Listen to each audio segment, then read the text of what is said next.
যি অমানৱীয় উচ্ছেদ চলি আছে আৰু আজি তাতে দুজন নিৰহ মানুহক গুলিয়াই পুলিচে হত্যা কৰিছে আৰু বহু কেইজন মানুহ আঘাতপ্ৰাপ্ত হৈছে পুলিচৰ গুলিত।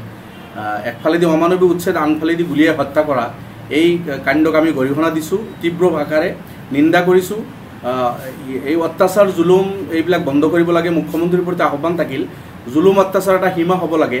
এইসকল মানুহ আজি 50-60 বছৰৰ পৰা তাতে বসবাস কৰি আছে। তাতে স্কুল আছে, অনুষ্ঠান আছে, গভৰ্ণমেণ্ট ৰোড বনাইছে, আপোনালোকে ইলেক্ট্ৰিফিকেশ্যন আপোনালোকে কৰিছে। এই গোটেইখিনি ব্যৱস্থা আজি বিজেপি চৰকাৰ 8 বছৰৰ পৰা বিজেপিৰ চৰকাৰ চলি আছে।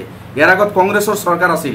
যদি মানুহখিনি ইয়াতে অবৈধভাৱে বহিছে, আপোনালোকে ৰাস্তা কিয় বনাই দিছে? এই মানুহখিনিক ইলেক্ট্ৰিফিকেশ্যন কিয় দিছিলে? এই মানুহখিনিক আপোনালোকে তাতে বিদ্যালয় কিয় আপোনালোকে পাতিছিল? এই সবখিনি সুবিধা একফালে দি মানুহখিনিক হাত বাউলি মাতি আনি তাতে বহাৰ আপোনালোকে সুবিধা দিছে। আনফালে এতিয়া মানুহখিনিৰ ঘৰ বাৰী ভাঙি দিছে, গুলিয়াই হত্যা কৰিছে, নিৰ্মমভাৱে গুলিয়াই এই মানুহখিনিক হত্যা কৰি তাত পৰা উচ্ছেদ কৰি আছে। যদি চৰকাৰী ভূমিত এই মানুহসকল আছে, তেতিয়াহ'লে আপোনালোকে এই মানুহখিনিৰ বিকল্প ব্যৱস্থা কৰি তাৰপিছত জাগাখিনি আপোনালোকে ল'ব পাৰিলেহেঁতেন। সেই নকৰি অমানৱীয়ভাৱে উচ্ছেদ আৰু গুলিয়াই হত্যা কৰা এই কাণ্ডক কোনোপধ্যেই গ্ৰহণযোগ্য নহয়। অতি সোনকালে এই সব কাণ্ড বন্ধ হ'ব লাগে আৰু ইনকুৱাৰী হ'ব লাগে হাই লেভেলত, যে পুলিচে গুলিয়াই কিয় হত্যা কৰিলে। এইসকল মানুহতো নেহত্তা, তেখেতসকলৰ হাতত আমি দেখিছোঁ সৰু সৰু কিছু লাঠি লৈ ওলাই আহিছে। কাউৰী বা চৰাই চিৰিকটিৰ বাঁহ যদি কোনোবা ভাঙি দিয়ে, সেইসকলে ওলাই আহে আক্ৰমণ কৰাৰ কাৰণে, যে মই বনোৱা মোৰ আশিয়ানাটো ভাঙি দিছে কোনোবাই। এইসকল মানুহ গৰীব মানুহ, দুখীয়া মানুহ, তেখেতসকলে পৰিশ্ৰমী মানুহ, পৰিশ্ৰম কৰি মূৰৰ ঘাম ভৰিত পেলাই তেখেতসকলে 2 টকা উপাৰ্জন কৰি নিজে পৰিশ্ৰম কৰি ঘৰ বাৰী বনাইছে, ল'ৰা ছোৱালীক পোহপাল দি আছে।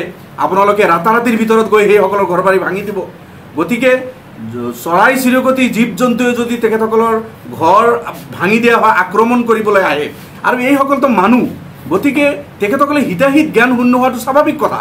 তেখেতসকলৰ ঘৰ বাৰী ভাঙি দিছে, সৰু সৰু ল'ৰা ছোৱালী, বৃদ্ধ মানুহ তাতে আছে, ল'ৰা ছোৱালীৰ স্কুলত পৰীক্ষা আছে।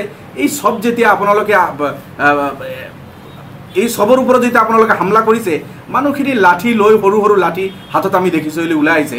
লাঠি হাতত থকা মানুহৰ ওপৰত পুলিচে গুলি চলোৱা, জঁপিয়াই পৰা, এই ধৰণৰ অমানৱীয় কাণ্ড, আৰু এইটো দুৰ্ভাগ্যজনক আমাৰ ৰাজ্যৰ কাৰণে, আমাৰ সমাজৰ কাৰণে। গতিকে মুখ্যমন্ত্ৰীক আহ্বান জনাইছোঁ, আপুনি এই সব কাণ্ড বন্ধ কৰক।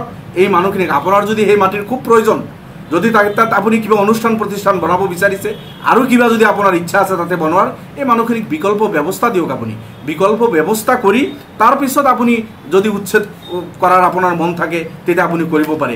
বিকল্প ব্যৱস্থা নকৰাকৈ এই ধৰণৰ উচ্ছেদ কোনোপধ্যে গ্ৰহণযোগ্য নহয়। আমি তীব্ৰ ভাষাত নিন্দা কৰিছোঁ, বিৰোধিতা কৰিছোঁ। গতিকে মুখ্যমন্ত্ৰীৰ প্ৰতি আহ্বান থাকিল, আপুনি তুৰন্ত বন্ধ কৰক, আৰু পুলিচ যিসকলে গুলিয়ালে, এই মানুহক যিসকলে হত্যা কৰিলে, ইনকুৱাৰী হ'ব লাগে সেইসকলৰ ওপৰত, আৰু সেইসকলক আইনৰ আওতাত আনিব লাগে। মন গ'লে কোনো নাগৰিকক গুলিয়াই হত্যা কৰিব, এই কথা কিন্তু গ্ৰহণযোগ্য নহয়।